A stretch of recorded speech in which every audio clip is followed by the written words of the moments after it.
અમદાવાદમાં ગુજરાતી ફિલ્મ સરપ્રાઇઝનું યોજાયું grand premiere. Tarzan the wonder car fame Vatsal સેઠની જોવા મળી dashing entry. Beautiful Helisa surprise પ્રીમિયરમાં ગ્લેમરસ અવતારમાં સીઆઈડીના નિખિલ એટલે કે અભય શુક્લાએ પણ આપી હતી સરપ્રાઇઝ એન્ટ્રી. એક બાદ એક સિતારાઓની થઈ હતી સુપર એન્ટ્રી.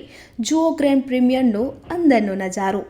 અમદાવાદમાં ગુજરાતી ફિલ્મ સરપ્રાઇઝનું ભવ્ય પ્રીમિયર યોજાયું. Tarzan the wonder car fame Vatsal Sheth હેલિસાનું ટોલીવુડમાં ધમાકેદાર આગમન થયું છે. પ્રીમિયર દરમિયાન ફિલ્મની સ્ટાર કાસ્ટ વત્સલ શેઠ, હેલિસા, જાહ્નવી ચૌહાણે હાજરી આપી. તો હેલિસાનો બ્લેક ડ્રેસમાં ગોર્જિયસ લુક પણ જોવા મળ્યો. સ્ટાર કાસ્ટે ગુજરોક્સ સાથે વાતચીત પણ કરી. ફિલ્મને લઈને સ્ટાર કાસ્ટથી લઈને ફેન્સ પણ એટલા જ એક્સાઇટેડ જોવા મળ્યા. પ્રીમિયરમાં એક બાદ એક ફિલ્મી સિતારાઓની એન્ટ્રી થઈ તો આ પ્રીમિયરમાં રોનકની હાજરીથી શાનદાર રોનક છવાઈ. સાથે સીઆઈડીના નિખિલ એટલે કે અભય શુક્લાએ પણ સરપ્રાઇઝ આપી હતી. આ સાથે તુષાર સાધુ, મયુર ચૌહાણ પણ ટીમને સપોર્ટ કરવા માટે પહોંચ્યા. અને ખાસ વાત તો એ કે પ્રીમિયરમાં ખાસ ડેમો ડાયમંડ પણ બનાવવામાં આવ્યો હતો.